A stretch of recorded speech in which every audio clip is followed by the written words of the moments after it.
കർത്താവും രക്ഷിതാവുമായ യേശുക്രിസ്തുവിൻ്റെ പരിശുദ്ധമുള്ള നാമത്തിന് നന്ദിയോടെ സ്തോത്രം ചെയ്യുന്നു. വളരെ അനുഗ്രഹീതമായ ഈ സുവിശേഷ മഹായോഗത്തിൻ്റെ രണ്ടാം രാത്രിക്കായി ദൈവത്തെ മഹത്വപ്പെടുത്തുന്നു.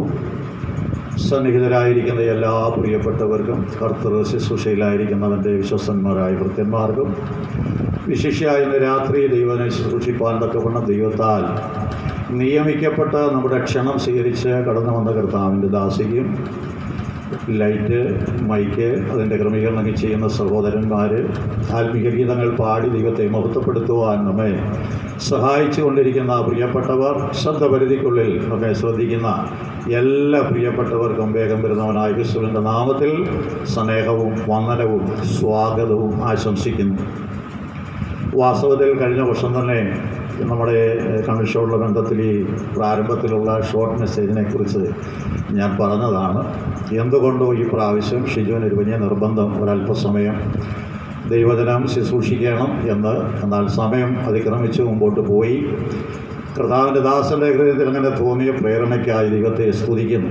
നമ്മുടെ ദേശത്തെ സ്നേഹിച്ച് ഒരു പ്രാവശ്യം കൂടെ ഈ നാട്ടിൽ ഇങ്ങനെയൊരു ക്രമീകരണം ചെയ്യുവാൻ സർവകൃപാലുവായ ദൈവത്തിന് പ്രസാദം തോന്നിയത് ഓർത്ത് ഒരു സ്തോത്രം കർത്താവിന് പാടിക്കാറുണ്ട്. സന്തോഷമുള്ളവർ സ്തോത്രം ചെയ്യുക എന്നല്ല, സന്തോഷത്തോടെ സ്തോത്രം ചെയ്യുക എന്നാണ്. നമ്മെ ഇരുട്ടിൻ്റെ അധികാരത്തിൽ നിന്ന് വിടുവിച്ച് തൻ്റെ സ്നേഹസ്വരൂപനായ പുത്രൻ്റെ രാജ്യത്തിലാക്കി വെച്ച പിതാവിന് സന്തോഷത്തോടെ സ്തോത്രം ചെയ്യുക, അതാണ് സ്തോത്രം. അങ്ങനെയാണ് സ്തോത്രം പറയേണ്ടത്. ദൈവം സഹായിക്കട്ടെ. നമ്മുടെ മുമ്പിൽ സമയമില്ല. ഞാനിങ്ങനെ ചിന്തിക്കുന്നു, എന്താണ് ഈ സുവിശേഷ പ്രസംഗത്തിൻ്റെ ആവശ്യകത? അതിൻ്റെ പ്രസക്തി എന്താ?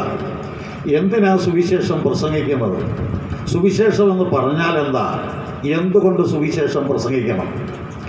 ഇങ്ങനെ ചില ചിന്തകൾ എൻ്റെ ഉള്ളിൽ വന്നപ്പോൾ ഒന്ന് രണ്ട് കാര്യങ്ങൾ കമ്പിവാചകത്തിൽ ലളിതമായ രീതിയിൽ പറഞ്ഞ് പെട്ടെന്ന് മൈക്ക് കൈമാറുവാനാണ് ഞാൻ ക്രിസ്തുവിൽ ആഗ്രഹിക്കുന്നത്. ചിലരെ സംബന്ധിച്ചിടത്തോളം സുവിശേഷ പ്രസംഗമെന്ന് പറയുന്നത് മതം മാറ്റത്തിലുള്ള ഉപാധിയാണ്.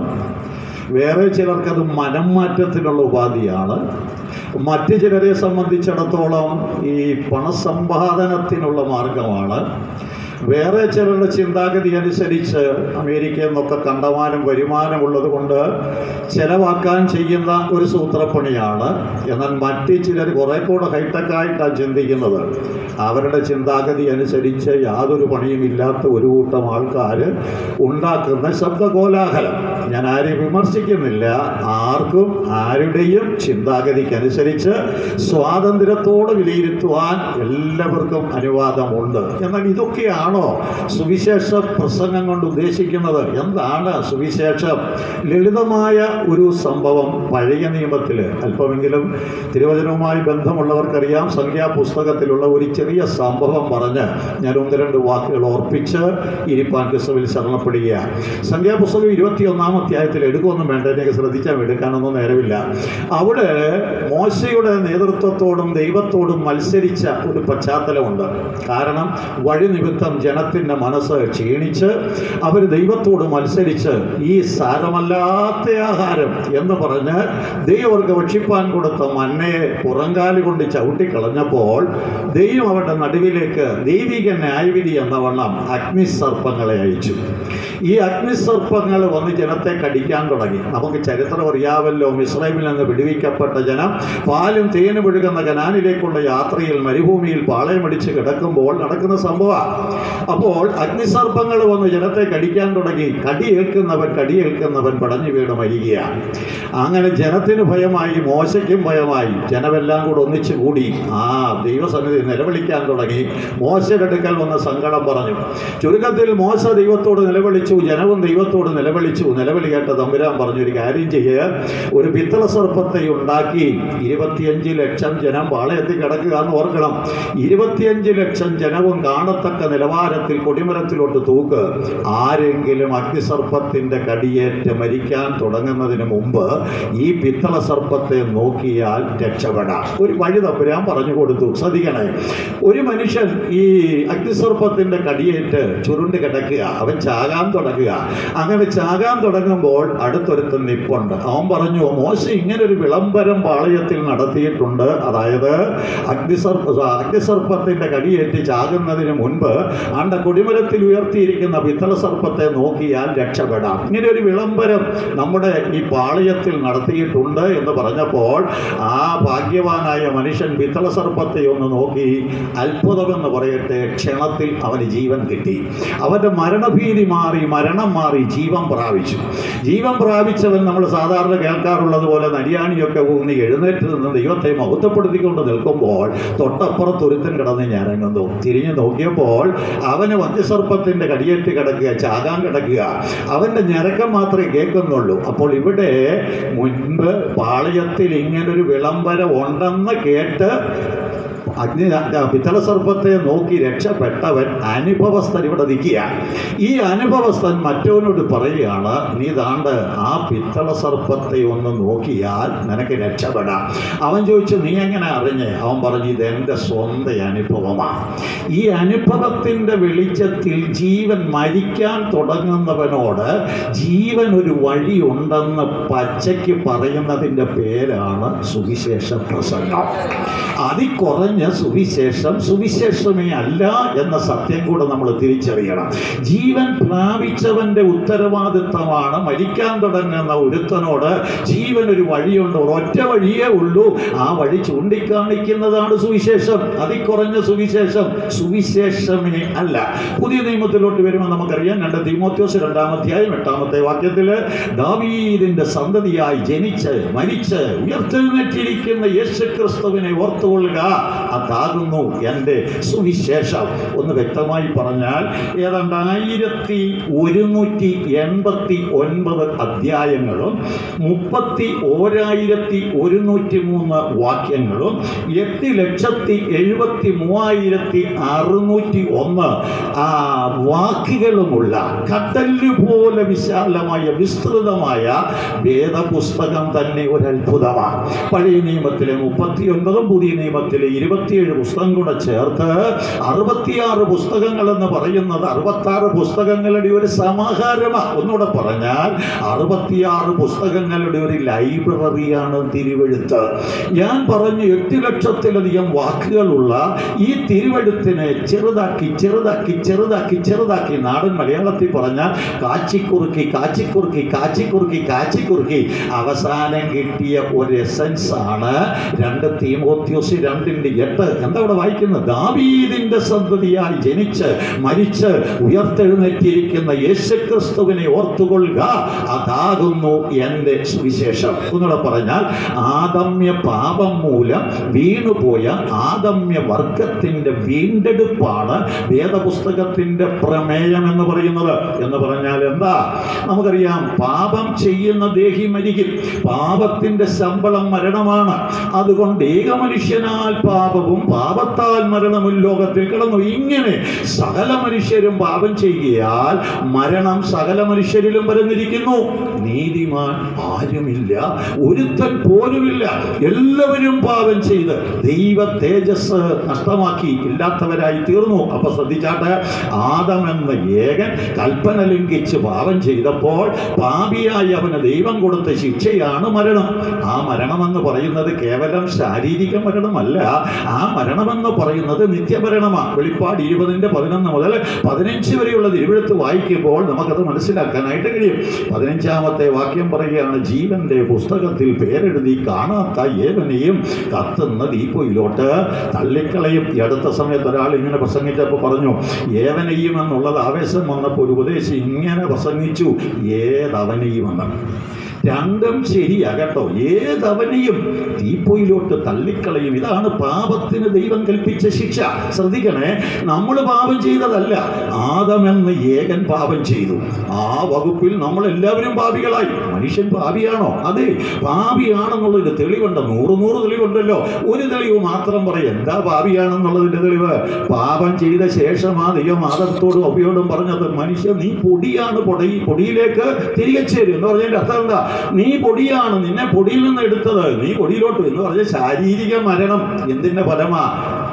പാപത്തിന്റെ ഫലമാണ്. ശ്രദ്ധിക്കണേ, 1 വയസ്സ് പ്രായമുള്ള കുഞ്ഞും 104 വയസ്സുള്ള പ്രായമുള്ള അപ്പച്ചനും അമ്മച്ചിയും ഒക്കെ ഇവിടെ മരിക്കുന്നുണ്ടെങ്കിൽ എന്താ കാര്യമെന്ന് ചോദിച്ചാൽ ഒറ്റ ഉത്തരവേ ഉള്ളൂ: പാപം. ആര് ചെയ്ത പാപം?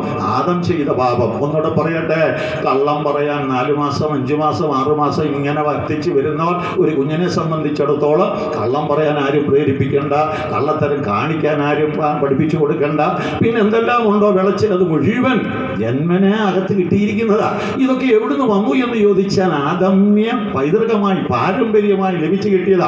ഇതെല്ലാം കൂടെ ചേർത്ത് വെച്ചാ പറഞ്ഞത് പാപം ചെയ്ത ദേഹി മരിക്കും. ഒന്നുകൂടെ പറയട്ടെ, പാപം ആദമാണ് ചെയ്തത്. നമ്മൾ പാപിയായി ജനിച്ചു പോയത് കൊണ്ട് പാപം ചെയ്യുക. നമ്മൾ പാപം ചെയ്ത് പാപികളായതല്ല, പാപിയായി ജനിച്ചു പോയത് കൊണ്ട് പാപം ചെയ്യുക. അപ്പൊ പാപിയായി ജനിച്ചു പോയത് കൊണ്ട് പാപം ചെയ്യുന്നു എങ്കിൽ പാപത്തിൽ ജനിച്ച് പാപത്തിൽ ജീവിച്ച് പാപത്തിൽ മരിക്കുന്ന ഏതു വ്യക്തിക്കും പാപത്തിന് പരിഹാരം വരുത്തുവാൻ ഒരു നാളും സാധ്യമല്ല. എന്നെ ശ്രദ്ധിക്കണേ, പാപത്തിൽ ജനിച്ച് പാപത്തിൽ ജീവിച്ച് പാപത്തിൽ മരിക്കുന്ന ഏതൊരു വ്യക്തിക്കും പാപത്തിന് പരിഹാരം വരുത്തുവാൻ സാധ്യമല്ല. അവന്റെ നേർച്ചകളോ അവന്റെ കാഴ്ചകളോ അവന്റെ ദാനധർമ്മങ്ങളോ അവന്റെ സൽപ്രവൃത്തികളോ മരണാനന്തരമുള്ള ശേഷക്രിയകളോ അതുമല്ല പരേതിനു വേണ്ടിയുള്ള പ്രാർത്ഥനകളോ ഒന്നും പാപത്തിന് പരിഹാരം വരുത്തുവാൻ സാധ്യമല്ല. മനുഷ്യന്റെ ഈ ബലഹീനത മനസ്സിലാക്കിയ സർവശക്തനായ ദൈവം, പരിശുദ്ധനായ ദൈവം പാപിയുടെ വേഷത്തിൽ താണഭൂമിയിലേക്ക് ഇറങ്ങി വന്ന് ആദമ്യവർഗത്തിന്റെ മുഴുവൻ പാപവും തന്റെ ജഡശരീരത്തിൽ ഏറ്റെടുത്ത് ക്രൂശിന്റെ മേൽ കയറി പാപത്തിന് പരിഹാരം വരുത്തിയെങ്കിൽ ആ ക്രിസ്തുവിനെ ചൂണ്ടിക്കാണിക്കുന്നതാണ് സുവിശേഷം. മനസ്സിലാകുന്നവർക്ക് ഒരു സ്തോത്രം പാടാം. ആ ക്രിസ്തുവിനെ ചൂണ്ടിക്കാണിക്കുന്നതാണ് സുവിശേഷം. സമയം മുമ്പോട്ട് പോയല്ലോ, ഞാൻ ഇങ്ങനെ പറയുന്നത് നിങ്ങൾ തെറ്റിദ്ധരിക്കരുത്. ഇപ്പൊ കടിയേറ്റ് ഒരുത്തൻ കിടക്കുക, അഗ്നിസർപ്പത്തിന്റെ കടിയേറ്റ് ചാകാൻ തുടങ്ങുക. അവനോട് പറയാണ്, നിന്നെ ഞാൻ മഞ്ഞ് പെയ്യുന്നിടത്തോട്ട് അയക്കാൻ പോവാന്ന്. ചാകാൻ പോകുന്നവന് മഞ്ഞ് ദേശമാണോ വേണ്ടിയത്, ജീവനാണോ വേണ്ടിയത്? മനസ്സിലാകുന്നുണ്ട് ഒരു സ്വത്രം പറയാം. മനസ്സിലാകാത്തവരാ കൂടുതൽ, അവർ ഒരു സ്വത്രം കൂടെ പറഞ്ഞാട്ടെ. ഇത് ചാകാൻ തുടങ്ങി, ഇവൻ നരകത്തിപ്പാൻ തുടങ്ങി, നിത്യയാതിലോട്ട് പോകാൻ പോവാ. ഒരിക്കലും രക്ഷപ്പെടാൻ കഴിയാത്ത വിധത്തിൽ നിത്യ നരകത്തിലേക്ക് തള്ളപ്പെടാൻ തുടങ്ങുന്നവനോട് ജീവൻ ഒരു വഴിയുണ്ടെന്ന് പറയുന്നതാണ് സുവിശേഷമെങ്കിൽ, അത് ക്രിസ്തുവിലൂടെ പ്രാപിപ്പാൻ കഴിയൂ എന്ന് പറയുന്നതാണ് സുവിശേഷമെങ്കിൽ, അവനെ മഞ്ഞ് പെയ്യുന്ന സ്ഥലത്തോട്ട് അയക്കുന്നതല്ല സുവിശേഷമെന്നാ പറഞ്ഞത്. കാരണം മഞ്ഞ് പെയ്യുന്നിടത്ത് പോയാലും മഴ പെയ്യുന്നിടത്ത് പോയാലും മണ്ണ് പെയ്യുന്നിടത്ത് പോയാലും ഇന്നല്ലെങ്കിൽ നാളെ അവൻ മയ്യത്താകുമെന്ന കാര്യത്തിൽ സംശയമില്ലല്ലോ. എന്നാൽ മരണാനന്തരം ഒരു വ്യക്തി എങ്ങോട്ടാണ് പോകുന്നതെന്ന് ഇവിടെ വെച്ച് തന്നെ നിർണയിക്കുവാൻ അവനെ പര്യാപ്തനാക്കുന്നതാണ് സുവിശേഷത്തിന്റെ ശക്തി. എന്റെ കൂടെ ഉണ്ടോ? ഒന്നുകിൽ നിത്യത അല്ലെങ്കിൽ നിത്യ നരകം. രണ്ടിലൊന്ന് മനുഷ്യനെ ദൈവം വിധിച്ചിരിക്കുന്നതാ. ഒരിക്കൽ മരണവും പിന്നെ ന്യായവിധിയും ദൈവം കൽപ്പിച്ചിരിക്കുന്നതാണെങ്കിൽ ആ ന്യായവിധിയിൽ അകപ്പെട്ടു പോകാതിരിക്കാൻ ഈ ദേശത്തുള്ളവരോട്, കടന്നു വന്ന പ്രിയപ്പെട്ടവരോട് ഒരു വഴിയേ ഉള്ളൂ, ഏക വഴിയേ ഉള്ളൂ. അത് നമുക്ക് വേണ്ടി അറുക്കപ്പെട്ട കുഞ്ഞാടായ ക്രിസ്തു അല്ലാതെ മറ്റൊരുത്തനും രക്ഷയില്ല എന്ന് ശക്തിയോടെ പ്രഘോഷിക്കുന്നതിന്റെ പേരാണ് സുവിശേഷ പ്രസംഗം. ഇത് കുറഞ്ഞ സുവിശേഷമല്ലെന്നെങ്കിലും മനസ്സിലായെങ്കിൽ ഒരു മഹത്വം കർത്താവിനൊന്ന് പാടിക്കാട്ടെ. എന്റെ വാക്കുകളെ ഞാൻ നിർത്തുവാൻ ക്രിസ്തുവിൽ നിർബന്ധിതനാവുകയാണ്. കാരണം എന്നോടൊരു സമയം പറഞ്ഞു തന്നിട്ടുണ്ട്, 1 മിനിറ്റ് പോലും മുമ്പോട്ട് പോകാൻ ഞാൻ ആഗ്രഹിക്കുന്നവനല്ല. ഇത് തന്നെ ഇച്ചിരി അധികപ്പറ്റായിട്ടാണ് എനിക്ക് തോന്നുന്നത്. എൻ്റെ കൂടെ ഉണ്ടല്ലോ, ഒരു മഹത്വം കൊടുത്ത് പാടിക്കാട്ടെ. ഇവിടെ ഇരിക്കുന്നവരെല്ലാം ദൈവമക്കളാണെന്ന് പൂർണ്ണമായ ബോധ്യം എനിക്കുണ്ട്. എന്നാൽ എന്നെ ഏൽപ്പിച്ചിരിക്കുന്ന ആ ഉത്തരവാദിത്വത്തിൽ അല്ല, എൻ്റെ മേലുള്ള പറഞ്ഞതുപോലെ നിർബന്ധത്തിൻ്റെ പുറത്തൊരു ചോദ്യം: ഈ ഇരിക്കുന്ന ഇരിപ്പിൽ മയ്യത്തായാൽ ശ്വാസം വിട്ടൊരു സ്വത്രം പറയാം. ഈ ഇരിക്കുന്ന ഇരിപ്പിൽ ശ്വാസം പോയാൽ എവിടെ ചെല്ലും? യാതനാ സ്ഥലത്ത് പോകുമോ? 3-ാം സ്വർഗമെന്ന പർദീസയിൽ പോകുമോ? ഇതിന്റെ ഉറപ്പ് പ്രാപിപ്പിക്കുന്നതാണ് സുവിശേഷ പ്രസംഗം. ഇത് പ്രാപിപ്പാൻ കഴിയുന്നില്ലെങ്കിൽ അത് സുവിശേഷമേ അല്ല. ഇത് പ്രാപിച്ചവർക്കായി ഞാൻ ദൈവത്തെ സ്തുതിക്കുന്നു. വലിയ വെട്ടമൊന്നുമില്ലെങ്കിലും എല്ലാം പരിചയക്കാരാണെങ്കിലും മുഖം മാറി മാറി നോക്കിയിട്ട് ചിലരിങ്ങനെ അറ്റാക്ക് വന്ന പോലെ ഇരിക്കുകയാണ്. ശ്വാസം വിട്ടേച്ച് ഒരു സ്വത്രം കൂടെ പറഞ്ഞു, ഇന്നും നാളെ ഒന്നും ചാകാതിരിക്കട്ടെ, പക്ഷെ ഒരു ദിവസം ഇവിടുന്ന് പോകും കേട്ടോ. ഈ ഒരു ദിവസം ഇവിടുന്ന് പോകും. ഈ ദേശത്തൊരു ഭൃത്യൻ്റെ ഉള്ളിൽ ദൈവം കൊടുത്ത ഈ ആത്മപ്രേരണയുടെ ഫലമായി ഇങ്ങനെ ഒരു സുവിശേഷ മഹായോഗം ഈ ദേശത്ത് ക്രമീകരിപ്പാൻ സർവകൃപാലുവായ ദൈവത്തിന് പ്രസാദം തോന്നിയെങ്കിൽ അതിൻ്റെ ദൈവത്തിൻ്റെ തിരുഹൃദയത്തിലും ഒറ്റ ഉദ്ദേശമേ ഉള്ളൂ, ആരും നശിച്ചു പോകാതെ എല്ലാവരും മനസ്സാന്തരപ്പെടുവാൻ അവൻ ഇച്ഛിച്ച് എന്നോടും നിങ്ങളോടുമുള്ള ദീർഘക്ഷമയാണെന്ന് തിരിച്ചറിയുവാൻ കൃപ ലഭിച്ച ഒരു മഹത്വം കൂടെ ദൈവത്തിന് പാടിക്കാത്ത എല്ലാവരെയും ദൈവം ധാരാളമായി അനുഗ്രഹിക്കട്ടെ, സഹായിക്കട്ടെ എന്ന് പ്രാർത്ഥിച്ച് ആശംസിച്ച് കർത്താവിൻ്റെ ദാസിക്ക് വേണ്ടി സമയത്തെ വേർതിരിപ്പാൻ ഞാൻ ക്രിസ്തുവിൽ നിർബന്ധിതനാകുന്നു. കണ്ണടയ്ക്കാം. ഒരു സെക്കൻഡ് നമുക്ക് ദൈവത്തോടൊന്ന് പ്രാർത്ഥിക്കാം. പരിശുദ്ധ ദൈവമേ, സ്വർഗീയ നല്ല പിതാവേ, അനുഗ്രഹീതമായ സുവിശേഷ മഹായോഗത്തിന്റെ 2ാം രാത്രിക്കായി ഞങ്ങൾ അങ്ങേക്ക് സ്തോത്രം ചെയ്യുകയാണ്. ക്രൂശിക്കപ്പെട്ടവനായ ക്രിസ്തുവിനെ ഉയർത്തുവാൻ, അവനിലൂടെയുള്ള നിത്യരക്ഷയെ ഉറപ്പാക്കുവാൻ സ്വർഗം ഞങ്ങൾക്ക് തന്ന ഭാഗ്യത്തിനായി സ്തോത്രം. ഇന്ന് രാത്രി ആരെങ്കിലും ആ പൂർണ്ണത കൈവരിപ്പാൻ കഴിയാതെ ഇവിടെയോ ശബ്ദം കേൾക്കുന്നതിന്റെ ഉള്ളിലോ ആയിരിക്കുന്നു എങ്കിൽ ദൈവത്തിന്റെ ആത്മാവിനോട് ഇടപെടണമേ. ചിലരെ കുടത്തിയിൽ നിന്ന് വലിച്ചെടുത്ത് രക്ഷിപ്പാൻ തക്കവണ്ണം അങ്ങയ്ക്ക് പ്രസാദം തോന്നണമേ എന്ന് ഞങ്ങൾ അങ്ങയോട് പ്രാർത്ഥിക്കുകയാണ്. എല്ലാ നന്മകൾക്കായി സ്തോത്രം, മഹത്വം അങ്ങേക്ക് യേശുവിന്റെ നാമത്തിൽ അപേക്ഷിക്കുന്നത് സ്വർഗീയ പിതാവേ കേൾക്കുമാറാകണമേ. ആമേൻ, ആമേൻ, ആമേൻ.